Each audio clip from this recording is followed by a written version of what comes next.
Feelings कहती हैं तू अकेला है, विश्वास कहता है खुदा तेरे साथ है। आप किसकी सुनते हैं? फीलिंग्स कहती हैं तू अकेला है, कोई नहीं है तेरे साथ, सब बातें करने वाले लोग हैं तेरे साथ कोई नहीं है। इतना कुछ बताने के बाद जकरिया कहता है मैं कैसे, मुझे बेटा कैसे आ सकता है स्वर्गदूत, मैं बूढ़ा हूं। जब तक वो खुद से जुड़ा हुआ था, वो अविश्वास से जुड़ा हुआ था। आप जानते हो हम मसीह लोगों ने, हम इतने उत्तम परमेश्वर के बच्चे होने के बाद भी हम कई बार निराश और परेशान क्यों होते हैं? जानते हो क्यों? क्योंकि उस उत्तम को हमने अपनी जिंदगी में कोई खास स्थान नहीं दिया। That is our problem. हम जो कुछ करते हैं ना, हम ये नहीं सोचते हैं कि क्या वर्ड ऑफ गॉड इसे सपोर्ट करता है, क्या परमेश्वर का वचन इस चीज को सपोर्ट करता है। मैं एक बात पढ़ रहा था कि आपको पता है ना, इतिहास है, बहुत सारे मैन ऑफ गॉड लॉकअप में गए हैं, सालों तक जेल में गए हैं। वॉचमैन नी ने लगभग अपनी आधी से ज्यादा जिंदगी जेल में बिताई। और आपको पता है एक दिन क्या हुआ? बाइबल बताती है पतरस प्रचार कर रहा था, वो लोगों को जीसस के बारे में बता रहा था। अचानक लोगों ने सुना कि ये लोग उस नाम से बातें कर रहे हैं, तो उन कुछ लोगों ने इनको पकड़ लिया, पकड़ के मारा, पीटा, फिर धमका के जेल में डाल दिया। लेकिन जिस दिन वो रिहा हो रहे थे ना, उन्हें एक वार्निंग दी गई। उनको कहा गया अब सुनो, इस नाम से फिर बात मत करना। पतरस, जानते हो पतरस ने ऐसा नहीं कहा ठीक है ठीक है ठीक है नहीं करेंगे। पतरस ने उनको कहा क्या ये सही होगा कि हम परमेश्वर की बात को छोड़ के तुम्हारी माने? हमसे तो ये नहीं होगा। और लिखा है वहां से निकलने के बाद अगेन दे प्रीच गॉस्पेल, वो फिर से सुसमाचार प्रचार करने लगे। मुझे ये वाक्य इतना अच्छा लगता है जो पतरस ने कहा, क्या ये सही है कि हम खुदा की बात को छोड़ के तुम्हारी बात माने? मेरे भाइयों, मेरी बहनों, यह सिद्धांत कब बनेगा आखिर? कब आप इस जीवन, कब आप, मुझे नहीं लगता है कि मैं कोई रॉकेट साइंस की बात कर रहा हूं, कोई बड़ी बात। मैं सिंपल ट्रुथ आपको समझा रहा हूं। आप में से बहुत सारे जो लोग हैं, मुझे बताइए, यू आर ईटिंग टोबैको, समझो आप तंबाकू खाते।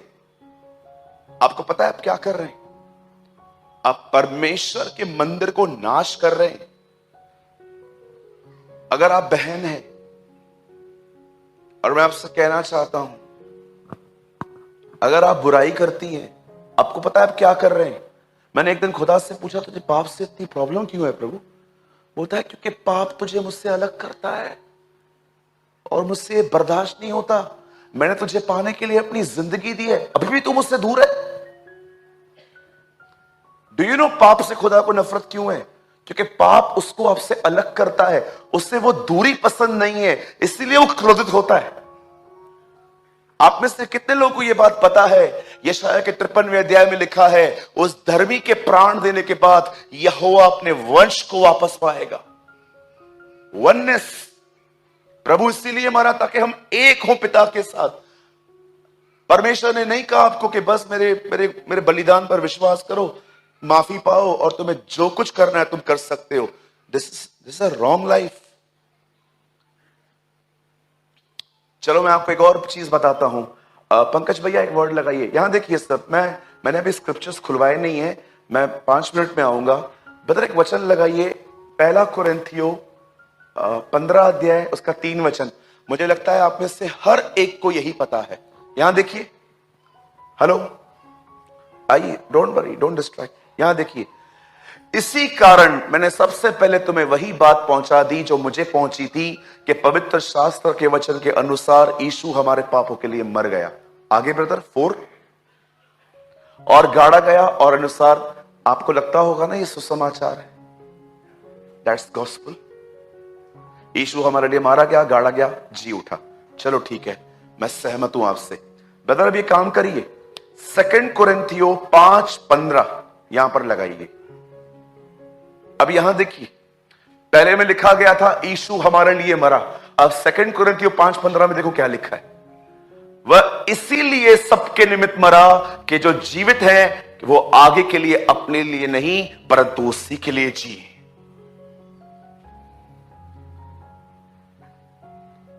परंतु उसके लिए जो उनके लिए मरा। 5:15 में लिखा है वो इसलिए मरा ताकि हम उसके लिए जिए। यीशु क्यों मरा आपके लिए? कुछ लोग कहते हैं मुझे मर जाने दो। किसने रोका है? मैं सुसाइड करूंगा, आपकी मर्जी। एक भाई ने मुझे कॉल किया, ब्रदर आप कहां पर हो? मैंने कहा मैं ऑफिस में हूं। बेटा क्या हुआ? ब्रदर मैं सुसाइड करने जा रहा हूं। मैंने बोला कहां खड़ा है? बोला ये स्टेशन पे खड़ा हूं। मैंने कहा 5 मिनट बैठ जाओ, अभी 5 मिनट में टाइम है ट्रेन में, 10:35 की नहीं है, 10:40 की ट्रेन है, 5 मिनट बैठ जा। जानते हो कौन मरते हैं? बोलो बाजू वाले को, बुज़दिल। हाँ, डरपोक मरता है, बहादुर जीते हैं। मैं यीशु के लिए मरूंगा। भैया काम कर, वो मर चुका है, तू काम कर उसका। अभी मुझे यीशु के लिए मरना है। कुछ बहनें ना बड़ी इमोशनल हो जाती हैं, मुझे यीशु के लिए मरना है। क्यों? जीते जी किससे जगती नहीं तुम्हारी, इसीलिए। बोलो अपने बाजू वाले को, आपको मरने की जरूरत नहीं है, प्रभु मर चुके हैं, अब आप उसके लिए जियो। मुझे मरना है, पता नहीं क्या क्या, मुझे मरना है, मुझे मरना है। प्लीज ये नॉनसेंस मेरे सामने तो मत करना, ओके? मैं टाइम टेबल दे दूंगा कैसे मरना है। कई लोग 4 माले पे खड़े होकर कॉल करते हैं, ब्रदर मैं बहुत परेशान हूं, जंप मार रहा हूं। मैं उनको कभी कभी पूछता हूं भैया कौन से फ्लोर पे हो? बोलते हैं 4। मैंने कहा कुछ नहीं होगा, 8 से मार। किसको डरा रहे हो यार तुम? बहुत गलतियां की हैं मैंने भी, अब नहीं। साधु सुंदर सिंह ने कहा मरना नहीं जीना कठिन है मसीह के लिए। मरना क्या है? इजी थिंग है, लगा लो फांसी, 1 मिनट में हो जाता है। जी के दिखाओ, भूखे रह के दिखाओ उसके लिए, यात्रा करके दिखाओ उसके लिए, सहन करके दिखाओ उसके लिए। हर एक चीज एडजस्ट करो क्योंकि उसका काम हो रहा है। ये होता है मरना। Do you know this is called dying. सब एडजस्ट कर लेते हैं हम, क्यों? क्योंकि उसका काम हो रहा है।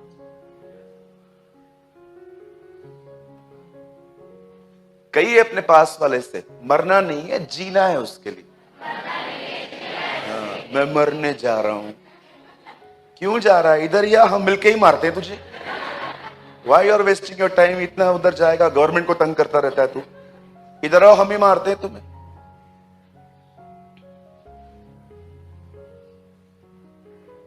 मरना नहीं है हमें, खुदा के लिए जीना है। और ये जो बोलते रहते हैं ना मरूंगा मरूंगा, आप बिल्कुल चिंता मत करो इन कॉल्स की, कुछ नहीं होता है। कहिए अपने पास वाले से, जो गरजते हैं वे कभी बरसते नहीं। ये मालूम है क्या है? मैं आपको बताता हूं। ये गंदी आत्मा एक्चुअली ये है जस्ट लोगों का फोकस चेंज करना, अपने पे लाना, ताकि मुझे सिंपैथी मिले, ताकि लोग आके मुझे चौथे माले पे आके कहें क्या हुआ, मैं बहुत तंग हूं। हम तुझसे तंग हैं, मैं बहुत तंग हूं, मैं मरना चाहता हूं। और आप देखो, आप जैसा उसको बोलोगे ना, नहीं नहीं मर, ठीक है मैं नहीं मरता हूं, वो जस्ट आपका वेट कर रहा था कि थोड़ी सिंपैथी मिले। आपने कभी कभी बच्चे को देखा है वो रोता है और आप उसको निहारो, फटता है। साहिल जब छोटा था ना तो उसको कर्टन्स नीचे गिराने की बड़ी आदत थी। मतलब वो सीधा कहां जाता था, लोगों के घर पे कर्टन्स से खींचता था। तो कई बार मुझे मेरी बड़ी बहन मुझे बोलती थी इसको मना कर, मैं उसको बोलता था मत देख उसको देखी मत। और हम लोग ऐसी बात करते थे, फिर हम उसको टेढ़ी आंखों से देखते थे, कुछ नहीं करता था, फिर चला आता था, बोलता था कि क्या यार वैल्यू ही नहीं है यार देखता ही नहीं है कोई मुझे। ये चाइल्डिश बिहेवियर से बाहर आइए, ओके? कभी कभी आपने देखा है कुछ कुछ सिस्टर्स ऐसे 5 मिनट में 5 बार बाल खोलती हैं।